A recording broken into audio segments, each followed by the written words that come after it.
जिस तरह की तालियां बजी हैं उससे मुझे यकीन है कि परिचय देने की जरूरत नहीं है। भारत की राष्ट्रीय अस्मिता के अगर कोई अगुवा है तो वो हरिओम पंवार हैं। लेकिन एक बात है कि सरकारों के खिलाफ लिखने का जिक्र किया था मीनाक्षी ने। सरकारों में दोस्त भी रहते हैं, लेकिन इनके लिखावट की वजह से, इनके लिखने की वजह से, वो इनकी लेखनी की वजह से दुश्मन भी हो जाते हैं। सिंहासन से कभी आपकी दोस्ती नहीं रहती है?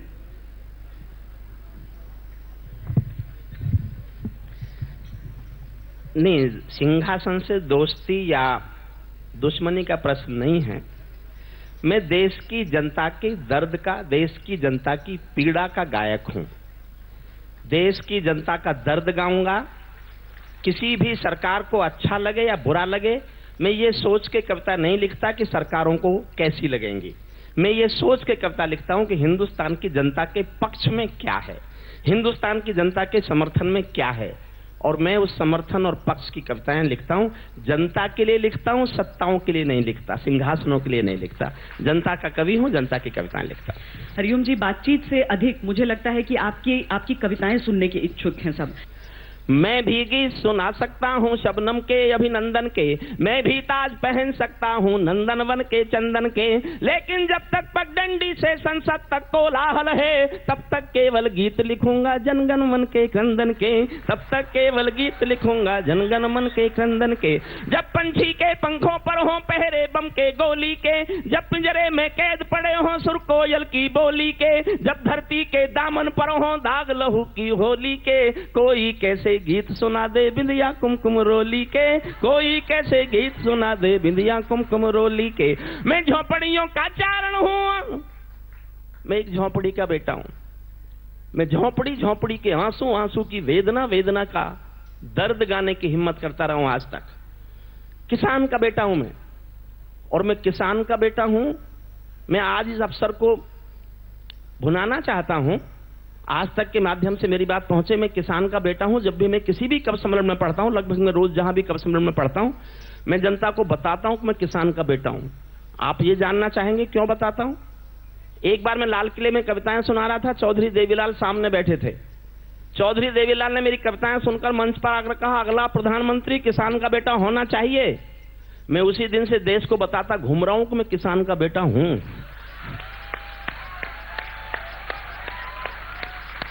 मैं झोपड़ियों का चारण हूँ, आंसू गाने आया हूँ। मैं झोपड़ियों का चारण हूँ, आंसू गाने आया हूँ। घायल भारत माता की तस्वीर दिखाने लाया हूँ। घायल भारत। एक दो चित्र दिखाता हूँ, बस एक चित्र। कहाँ बनेंगे मंदिर मस्जिद, कहाँ बनेगी राजधानी, मंडल और कमंडल पी गए, सब कुछ बनाने भूल गए। कहीं बमों की गर्म हवा है और कहीं त्रिशूल जले, सौन चिड़ैया सूली टंग गई, पंछी गाना भूल चले। आंख खुली तो पूरा भारत नाखूनों से त्रस्त मिला, जिसको जिम्मेदारी दी वो घर भरने में व्यस्त मिला, जिसको जिम्मेदारी दी वो घर भरने में व्यस्त मिला। क्या यही सपना देखा था भगत सिंह की फांसी ने? क्या यही सपना देखा था भगत सिंह की फांसी ने? राजघाट पर सोए गांधी तुझे जगाने आया हूँ। घायल भारत माता की। एक और चित्र देखिए, एक और चित्र देखिए, और मैं जानना चाहता हूं कितने मन से, कितने उत्साह से आपने सुना। आपकी तालियां ही बता सकती हैं आपने किस मन से मेरा ये चित्र देखा। अंधकार में समा गए जो तूफानों के बीच जले, अंधकार में समा गए। छठी पंक्ति पर देखना चाहता हूं आपको कितना पसंद किया मेरे इस चित्र को। अंधकार में समा गए जो तूफानों के बीच जले, मंजिल उनको मिली कभी जो चार कदम भी नहीं चले। क्रांति कथा में गौन पड़े हैं गुमनामी की बाहों में, गुंडे तस्कर तने खड़े हैं राजमहल की राहों में। या जिस पंक्ति के लिए मैंने ये चित्र लिखा है वो पंक्ति नहीं आई। फिर से सुनिए, फिर से सुनिए। अंधकारों में समा गए जो तूफानों के बीच जले, मंजिल उनको मिली कभी जो चार कदम भी नहीं चले। क्रांति कथा में गौन पड़े हैं गुमनामी की बाहों में, गुंडे तस्कर तने खड़े हैं राजमहल की राहों में। यहाँ शहीदों की पावन गाथाओं को अपमान मिला। छठी पंक्ति पढ़ रहा हूँ, आपके दिलों पर दस्तक देना चाहता हूँ। यहाँ शहीदों की पावन गाथाओं को अपमान मिला। डाकू ने खादी पहनी तो संसद में सम्मान मिला। डाकू ने खादी पहनी। डाकू ने खादी पहनी तो संसद में सम्मान मिला, राजनीति में लौह पुरुष जैसा सरदार नहीं मिलता। 4 लाइन और सुन लीजिए, फिर दूसरी कविता शुरू करूंगा। राजनीति में लौह पुरुष जैसा सरदार नहीं मिलता, लाल बहादुर जी जैसा कोई किरदार नहीं मिलता। ऐरे गहरे नत्थू खैरे कंत्री बनकर बैठे हैं, जिनको जेलों में होना था मंत्री बनकर बैठे हैं, जिनको जेलों में होना था, जिनको जेलों में होना था मंत्री बनकर बैठे हैं। मैंने देशद्रोहियों का अभिनंदन होते देखा है, भगत सिंह का रंग बसंती चोला रोते देखा है। लोकतंत्र का मंदिर भी लाचार बनाकर डाल दिया, कोई मछली बिकने का बाजार बनाकर डाल दिया। अब जनता को संसद भी प्रपंच दिखाई देती है। फिर ध्यान देना छठी पंक्ति पर, अब जनता को संसद भी प्रपंच दिखाई देती है। नोटंकी करने वालों का मंच दिखाई देती है, नोटंकी करने वालों का मंच। मैं बहुत आभारी हूं आप जनता का, इस मंच से प्यार से मुझे सुन रहे हैं। मुझे अगर आज्ञा दें तो श्वेता जी, मैं कुछ और कविताओं के कुछ अंश, क्योंकि मेरी एक कविता लंबी होती है, एक ही कविता लगभग आधे घंटे की होती है, और यहाँ आधे घंटे का हमारा ये शो है, तो मैं चाहता हूँ अपनी हर कविता का थोड़ा थोड़ा अंश मैं आपको पढ़ के हम सब वही चाहेंगे। और यहाँ पर चूंकि आप बहुत सारी घटनाओं का वर्णन कर रहे थे, तो मुझे याद आया जो आपसे अभी बातचीत हो रही थी मेरी, कि जयप्रकाश आंदोलन में से अगर जितने भी लोग आगे निकले थे वो सब आपको राजनेताओं के तौर पर दिखे, तो देखिए जो सबसे अहम चेहरा था उस वक्त, जब मंच पर हरिओम जी बता रहे थे कि जब वो कविता, ये सत्य है, जयप्रकाश नारायण जी के आंदोलन में बोट क्लब पर जो 10 लाख लोगों की रैली हुई थी, मंच पर सिर्फ 3 लोग थे। नानाजी देशमुख संचालन कर रहे थे, मुझे कविता पढ़नी थी और जयप्रकाश नारायण जी को भाषण देना था। मैं जयप्रकाश नारायण आंदोलन की कोख से पैदा हुआ कवि हूं। मेरे आदर्श जेपी और दिनकर हैं, जो दोनों बिहार की धरती से आते हैं। बिहार की धरती के ये 2 बेटे मेरे जीवन के आदर्श हैं। मैंने जेपी आंदोलन में हिस्सा लेने के लिए मीसा भोगा है, लेकिन मैं कभी राजनीति की ओर नहीं गया। राजनीति मेरा लक्ष्य नहीं थी, राजनीति में करना भी नहीं चाहता। मैंने केवल एक आधार पर कविताएं लिखी। मैं वो कलम नहीं हूं जो बिक जाती हो दरबारों में, मैं शब्दों की दीप शिखा हूं अंधियारे चौबारों में। मैं वाणी का राजदूत हूं, सच पर मरने वाला हूं, डाकू को डाकू कहने की हिम्मत करने वाला हूं, डाकू को डाकू कहने की हिम्मत करने वाला हूं। मेरी कलम वचन देती है अंधियारों से लड़ने की, मेरी कलम वचन देती है अंधियारों से लड़ने की, राजमहल के राज मुकुट के आगे तनकर अड़ने की। उस कवि का मर जाना ही अच्छा है जो खुददार नहीं, देश जले मैं कुछ ना बोलूं, मैं ऐसा गद्दार नहीं। मैंने 4 साल पहले कविता लिखी थी, काला धन घर में भी है। 4 साल पहले, काला धन घर में भी है, उसकी रफ्तार मंद कर दो, 1500 के नोटों का फौरन चलन बंद कर दो। 1500, मैं इससे आगे की बात कर रहा हूं, सरकार को बता रहा हूं कि आगे का कदम उठाएं। 1500 के नोटों का फौरन चलन बंद कर दो, बिना चेक के लेन देन की परंपरा को बंद करो, नकद रुपए में क्रय विक्रय की परंपरा को बंद करो, किसके लॉकर में क्या क्या है डिक्लेरेशन करवा लो, कितने सोने के मालिक हैं एफिडेविट भरवा लो, फिर एक एक करके हर के लॉकर को खोला जाए, किसने कितना सच बोला है वो सब भी तोला जाए, किसने कितना सच बोला है वो सब भी तोला जाए। केवल 24 घंटे में काला धन बाहर आएगा, केवल ये कानून वतन से भ्रष्टाचार मिटाएगा। जिस दिन भारत की संसद ऐसा कानून बनाएगी, लोकपाल की कोई जरूरत शेष नहीं रह जाएगी, लोकपाल की कोई जरूरत शेष नहीं रह जाएगी। जो आज कश्मीर के हालात हैं उस पर कविता सुनिए, मैं उस पर कविता सुनाता हूं आपको। ये आतंकों के गालों पर बड़ी चर्चा हुई, सर्जिकल स्ट्राइक हो गई, सर्जिकल स्ट्राइक हो गई। ये आतंकों के गालों पर केवल एक मुहूर्त है, एक नहीं 100 सर्जिकल हमलों की और जरूरत है, एक नहीं 100 सर्जिकल हमलों की और जरूरत है। ये कैसा परिवर्तन था खुददारी के आचरणों में, सेना का सम्मान पड़ा था चरमपंथ के चरणों में। किसका खून नहीं खोलेगा सुन पढ़कर अखबारों में, सिंहों की गर्दन कटती थी चूहों के दरबारों में, सिंहों की गर्दन कटती थी चूहों के दरबारों में। दो पंक्तियां पढ़ता हूं, आपके खून का उबाल देखना चाहता हूं। बार बार की गद्दारी को भारत क्यों सह जाता है? ज्यादा संयम भी दुनिया में कायरता कहलाता है। ज्यादा संयम भी दुनिया में कायरता कहलाता है। हमने 68 साल खो दिए श्वेत कपोत उड़ाने में, खूनी पंजों के गिद्धों को गायत्री समझाने में। भैंस के आगे बीन बजाना बहुत हो चुका, बंद करो। खुद को बिच्छू से कटवाना बहुत हो चुका, बंद करो। नागफनी पर बेला चंपा कभी नहीं खिलने वाले, पत्थर की आंखों में आंसू कभी नहीं मिलने वाले।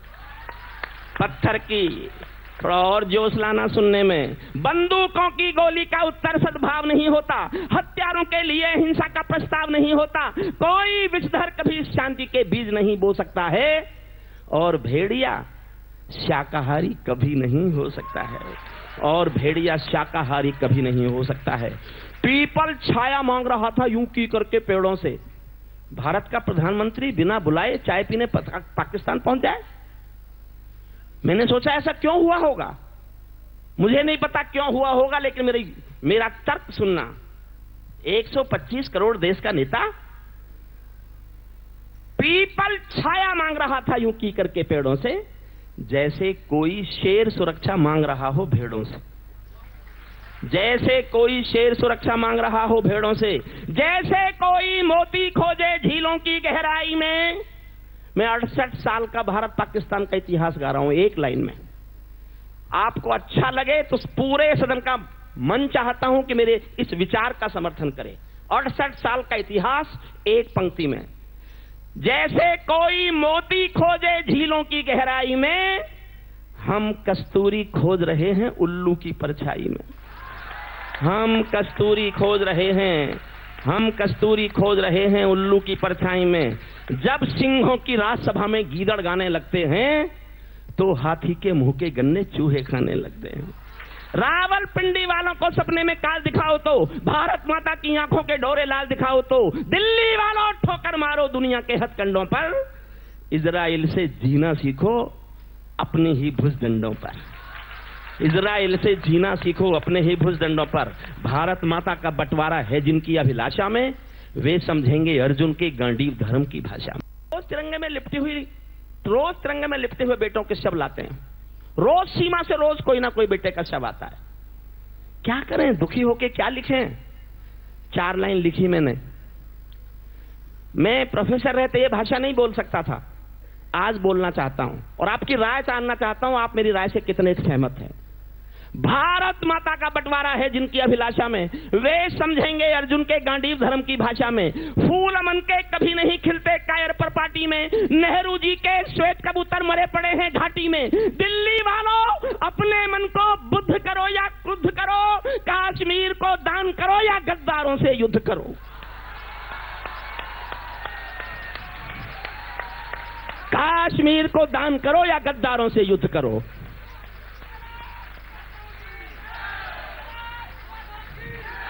मेरे साथ लगाइए नारा, भारत माता की।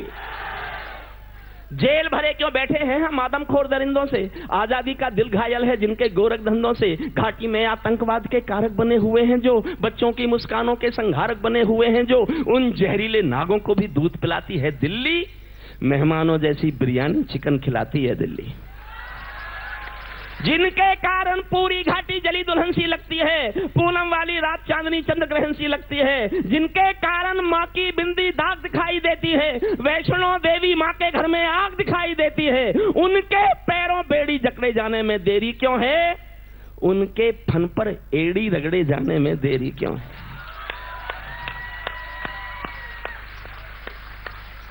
आगे पढ़ता हूं, जो लाइन पढ़ने जा रहा हूं जो मैंने लिखी, मैं खुद रोया, लिख के खुद रोया अपनी व्यवस्था पर, अपनी सरकार के हालात पर। कश्मीर में एक विदेशी देश दिखाई देता है, संविधान को ठुकराता प्रवेश दिखाई देता है। वे घाटी में भारत के झंडों को रोज जलाते हैं, सेना पर हमला करते हैं, खूनी फाग मनाते हैं। हम दिल्ली की खामोशी पर शर्मिंदा रह जाते हैं, भारत मुर्दाबाद बोलकर वे जिंदा रह जाते हैं। सेना पर पत्थरबाजों को कोई इतना बतला दो, अगली पंक्ति जो समझ जाए वो तालियों का पहाड़ उठाएं। जो ना समझे वो चुप रह सकते हैं। मैं चाहता हूं जो समझ जाए, मैं उनकी ताली देखना चाहता हूं। सेना पर पत्थरबाजों को कोई इतना बतला दो, ये गांधी के गाल नहीं है, उनको इतना समझा दो। मैं देखना चाहता हूं मेरे पढ़ने में जोश ज्यादा है या आपके सुनने में जोश ज्यादा है।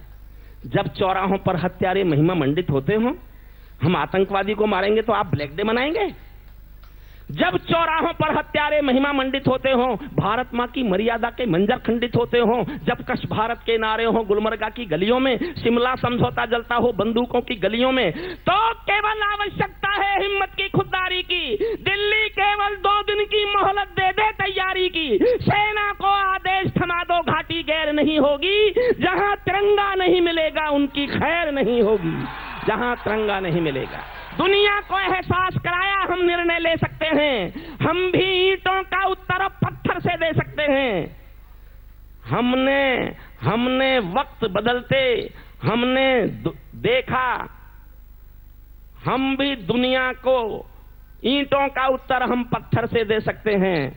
अब तो वक्त बदलना सीखा, डरते डरते जीने का। दुनिया को एहसास कराया 56 इंची सीने का। दुनिया को एहसास कराया 56 इंची सीने का। ऐसा कुछ कर जाओ पूरा देश देखता रह जाए। देश नहीं भूमंडल का परिवेश देखता रह जाए। संसद को गुंडों से, दागी चेहरों से खाली कर दो। इतनी तालियों से नहीं होगा ऐसा, अब होगा। संसद को गुंडों से, दागी चेहरों से खाली कर दो। भूखे मरते हुए किसानों के घर खुशहाली भर दो। भूखे मरते हुए किसानों के घर, भूखे मरते, अगली महत्वपूर्ण पंक्ति पढ़ रहा हूं। भूखे मरते हुए किसानों के घर खुशहाली भर दो। लाल चौक पर भारत मां की जयकारों के स्वर दे दो। जो समझे उनकी तालियां उठें। लाल चौक पर भारत मां की जयकारों के स्वर दे दो। हर कश्मीरी विस्थापित पंडित को उसका घर दे दो। हर विस्थापित कश्मीरी पंडित को उसका घर दे दो। हर विस्थापित कश्मीरी पंडित को उसका घर दे दो। खेलों को नेताओं से, पूंजीपतियों से मुक्त करो।